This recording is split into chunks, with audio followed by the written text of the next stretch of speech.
Welcome to Planetary Gig Talk, Tales of Music and Magic. I'm your host, Jefferson Glassy, Chief Spiritual Dude of the Planetary Gig Society, whose mission is creating unity through music. And today, we are at Archie Edwards Blues Barbershop. At the Barbershop, you might hear a little bit of music in the background from time to time. And I have the distinct pleasure of being able to talk today with Gentleman Joe Steen. Joe, how you doing? I'm blessed. Woke up on the right side of the dirt this morning, which is an accomplishment. Everybody doesn't do that. But I praise God for being in my life and bring me this far. Yeah, there you go. So I hung out at the barbershop. I met Archie once or twice at the old barbershop when he was cutting hair. And then I hung out there for a number of years. And, with Mr. Bones, Mike Baytop, and Joe, and NJ, and Mr. O'Neill, and all those guys. And I remember you coming around and playing a few songs. So you knew Archie for a long time. Did you get your hair cut there, or how did you know? No, never got my hair cut there. Huh. Let me start from the beginning, man. Sure, yeah. That's what I'd love to hear. When I was 5 years old, I'm now 82. When I was 5 years old, Nat King Cole put out a song called Paper Moon. Mm. And my parents had a old Philco radio, and they cut a record of my singing Paper Moon. Whoa. That's when I started singing. And my mother encouraged me. She thought I was the best singer in the world, God bless her. And had me singing all over the place. And in the 60s, when the folk guitar craze came around, I started playing church music. Uh-huh. And I played at a number of churches. Started playing at St. Anthony's Catholic Church. Uh-huh. In Brookland, 12th and Monroe Northeast. I played there for 24 years. Wow.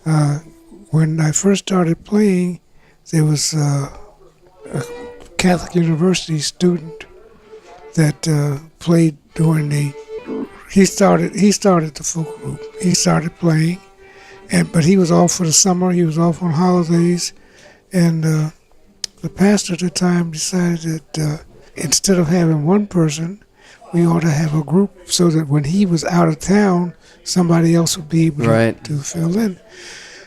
Well,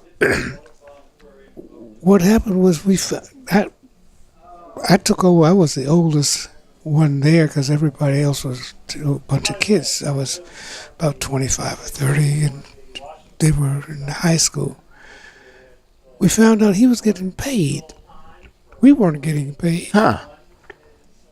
And we decided, well, we don't need him, especially if he's not going to be here during an important feast. We don't need him. And eventually, the pastor, I believe it was Father Norton, agreed, and I took over the folk group. I was the leader because Nice. I didn't know how to play that well. Anyway, with St. Anthony's Folk Mass, I was there for 24 years, and we had a new pastor, and he decided folk music was on its way out, so he got rid of the folk mass, which I found out at the parish council meeting. He didn't tell me.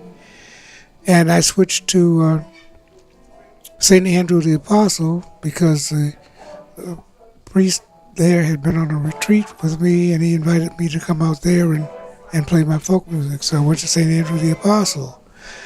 In the summertime, I used to go to Ocean City, where I had a house at Ocean Pines, which is a brand new development by Boise Cascade and all that good stuff. And I started playing. I was at St. Andrew's Church, St. Luke's St. Andrew's Church in Ocean City for about 30 years until I retired. Wow, you really have played in the church. It's a long time. Church. Let me go back and just ask one question because I'm interested. Sure. So you said you started singing when you were 5. What did you have a lot of music in your house then? Did everybody sing? Did you go to house parties and No. listen to people? Was there just records We had a on? piano in the house. Uh-huh. And my mother made me take piano lessons. And I took piano lessons from Miss Minnie, who didn't care what fingers you used as long as you hit the right keys. So I really didn't have a lot of technique. Yeah. How long did you take piano lessons? I took piano lessons for 7 or 8 years altogether. Mm-hmm. So you knew music then? I knew music. Yeah. I grew up around music. Yeah. My mother, but it was always around churches, religious music. Yep. When there was nothing on the radio, and oh my God, don't listen to that That devil's blues music. stuff or whatever they had. They had very little non-church music on the radio. I was there before they came up with the radio stations that they have now. Uh-huh. So I sang in every choir my mother could get me in. Wow, you really been in music for a long time. I've been in music for a long time. How was it that you came upon Archie in the Barbershop? I was at St. Anthony's in Brookland, Right. and the choir director there, Fred Hewitt, said, well, there's a guy out in Mount Rainier, or it might have been Mount Rainier, close to Mount Rainier at the time, who's got a barbershop, and he's a great blues man. Uh-huh. You ought to hear him sometime. I went to Archie, true story. I went down there To the barbershop. to the barbershop. Archie was out back washing his car. And I said, are you Archie Edwards? He said, yes, I am.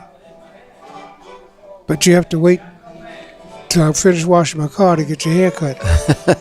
I said, well, I don't want my hair cut. I understand you're one of the greatest blues guitarists around. He said, oh, that's different. He stopped washing his car. He dried his hair. He brought me into the barbershop, gave me, A concert? no, he gave me a guitar. Ah. But the guitar was red, white, and blue. Old guitar was popular at the time, and it was too big for my weak fingers. I bought a Martin guitar before this. Mm-hmm. And because I asked somebody, what kind of guitar should I get? They said, well, get yourself the cheapest Martin you can find, because they make good guitars, handmade.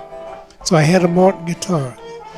I had a Martin folk guitar, old 0016 New Yorker. Ah. And that's the one I played all my life. I still have it. It was broken, and we had it repaired. I had it repaired. But it's very light on my fingers. I used silken steel strings, not nylon strings, silken steel, and had a wonderful tone. Archie's guitar was too rough for me, and I asked him, well, when do you have, he says, anytime you come, we'll have a concert. We'll just stop and have a concert. Nice. So I brought my guitar back the next Saturday. Uh-huh. He usually started at 3 o'clock. I got there like 1:30, and started playing, and I've started playing blues ever since at Archie's Barbershop. Wow. When Ray Charles came out with his modern sounds and country and western music, which I memorized and played every song on the album, Volume 1. I could play every song on Volume 1. And Archie's Barbershop was located on Bunker Hill Road. Bunker Hill Road. Yeah. And one day I got a chance to play it. I was at St. James Church for a meeting, and religious meeting. And during the meeting or after the meeting, we found out that they had a 4 o'clock mass there, and they didn't have any music.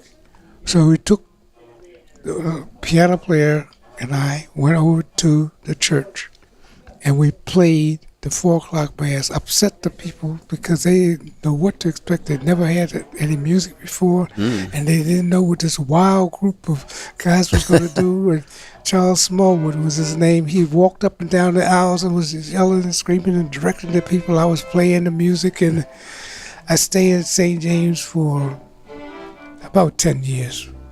So you have really played a lot of different places. You played with Archie at the Barbershop. You played the blues, and then you played folk and all. So what is about music, that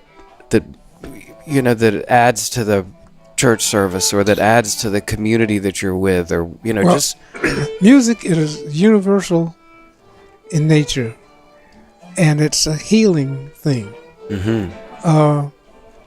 You can play music, and the blues is great because you can be sad, you can be crying, you can play the blues, and you can get yourself out of that mood and make yourself happy. That's what the whole thing is about. And St. Augustine said, "He who sings prays twice." So that's where I got my interest in doing it for the church. When you played a lot to people in churches, and the music helps them sort of be happy in a sense. What kind of spiritual effect do you feel music has on people when they're praying or whatever? Does it? You said it's healing. Any other sort of thoughts about having looked out over the congregation 1,000 times? Well, let's mention color just for a second. Sure. Okay, I'm black. Almost all of the 400, 500, 600, 700 parishioners, attendees in Ocean City were white. And when I would come out with a song like "I Am Redeemed," okay, it was a change. I wasn't singing "Amazing Grace." I wasn't singing all of the normal church songs that are sung in Catholic churches, nice and quiet. I was singing "I Am Redeemed," and I was singing "Precious Lord," and I was singing songs that they hadn't heard before. But I was comfortable in singing, and they enjoyed my singing. They participated. They joined me in singing, and it changed the whole atmosphere of the church. Yeah, I think music changes the atmosphere of many things, but you're saying also the music, because you're black and they were white, helped bring you together even, no? Yes, you didn't even know. I didn't realize I was black until somebody told me. Right. That's the thing. Yeah, it's pretty powerful stuff. So now you've been playing music all your life. You're 82. You look back on it. What other kind of thoughts do you have about, what it's meant to you, to your family, or? I was very discouraged. I wasn't getting support from my family for my music because they thought I should have stopped singing 20 years ago. They did not appreciate my singing. I had a friend in California who talked to me one day, long distance, and I used to do open mics at various clubs, and I was singing at a club, and I wasn't really into it, and she said, "Stop singing. Why don't you just sing to me? Don't worry about the people out there, just sing to me." And the whole tone of the music that I was singing changed, and she could hear it. As a matter of fact, I talked to her this morning, and she reminded me of this. She could hear it. So when my family was not encouraging me and I stopped playing for a long time, she said, "You've always played and sung as long as I've known you. You better get back there and start playing again." So I did. I was very, very discouraged, and I was down, and she encouraged me to start singing again. I put down my guitar. I hadn't played it in maybe 4 or 5 years. I picked it up. I started playing again, restrung my guitar, and started playing, much to my family's dismay.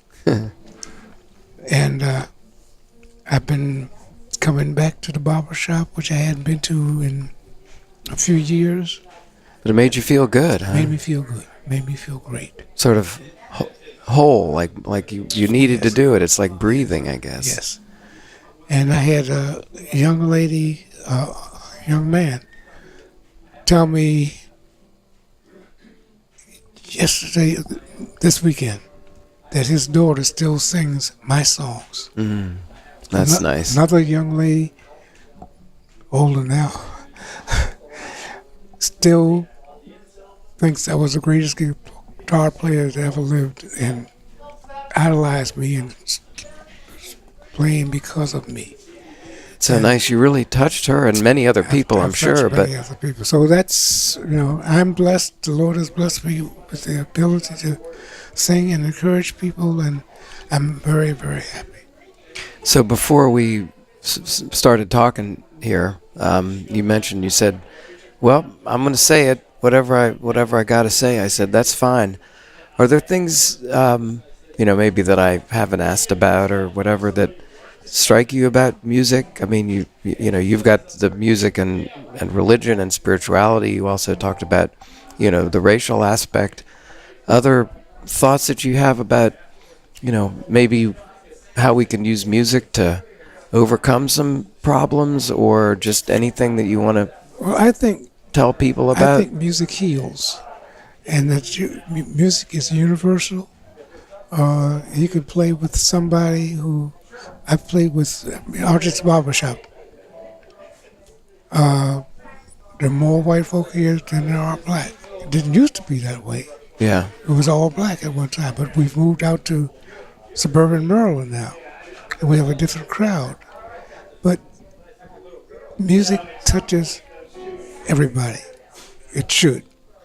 And those it doesn't touch, it will eventually. Yeah. Okay. And I think music is a universal healer. Okay? You can take somebody who's very, very sad. I start singing to people, and they can be sad at the beginning, but I can cheer them up. Yeah. I can cheer them up. We sing together. I met a woman who lost 2 sons and a husband within a month. And she was on her way to church. She would go to church every Sunday. But this Sunday, she was going to see her great granddaughter who was being baptized. Nice. Okay? So I sang to her, and she sang along with me. So I think music heals. Yeah, what's better than that? Being able to touch another person and have them touch you as well. And don't give somebody expecting to get something back. Right. So that's important. I don't do that. But you always wanted to give. You wanted to contribute. I always wanted to give and contribute. Did that sort of inform your faith as well? That aspect of music kind of bolsters your faith? Or? Yes. In what way did it do that? I found out that money is not that important. Okay? You can't buy your way into heaven. Can't buy your way into heaven, no.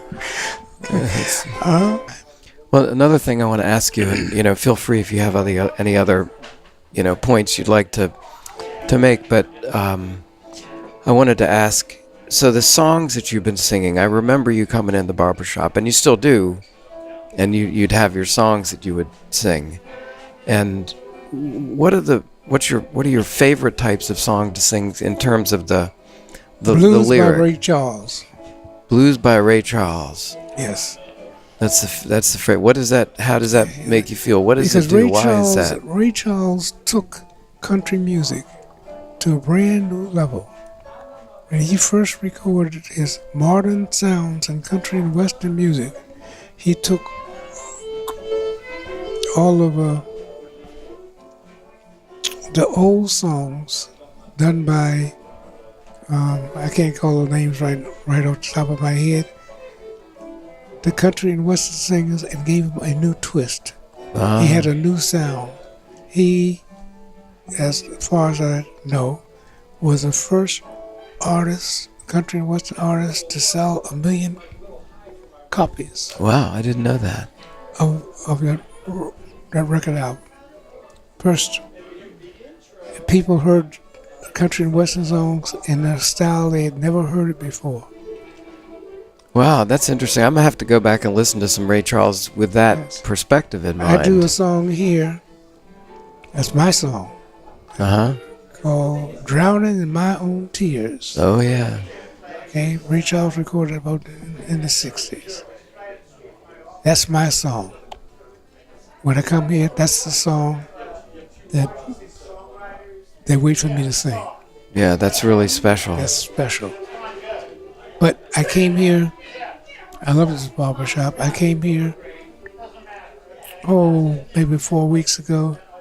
Somebody was playing it was the folk song. And I had my guitar tuned up. I joined in with him. I played with him. I outplayed him because he sat down. I played 20 minutes by myself. 20 minutes. Nice. And when I finished, they clapped for me and they made me play my song.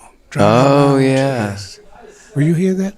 No, but I know what you're saying. I remember old Joe, who used to come to the barbershop. He had his song that he had to do. He only knew about 1 or 2 songs, so Bad by Myself. He had his song. So you have your song at the barbershop, too. Yes. Well, it's a fabulous, fabulous community. I really appreciate your taking the time to talk about these things. You've been a very special part of the barbershop. You've meant a lot to a lot of people, I'm sure, through your church singing and as well as your barbershop and blues singing. So, gentleman, Joe Steen, I really, really appreciate talking with you. Thank you very much. I appreciate you being here. Thank you so much. Okay, great. You've been listening to Planetary Gig Talk, Tales of Music and Magic. I'm your host, Jefferson Glassy, Chief Spiritual Dude of the Planetary Gig Society. We talk with musicians and others about the power of music and how we can use music to help create a better world. Please check out our website, www.planetarygigs.org, for information about some of the organizations promoting music and musicians, resources about the power of music, books, movies, articles, including new research on music and the brain. We welcome your support. The Planetary Gig Society is a Section 501c3 charitable organization, and you can donate on the website. You also can receive a free email signature block demonstrating your support for Planetary Gig Society. Please follow us on Twitter, Instagram, and Facebook at Planetary Gigs. And we want to thank fabulous musician and teacher Eric Weinberg of Little Eric Studios for the Planetary Gig Talk music titled Chill Kid, It's Saul. So please check out Planetary Gig Talk on iTunes, Google Play, and Stitcher. Subscribe and hear all the upcoming episodes. Thanks very much.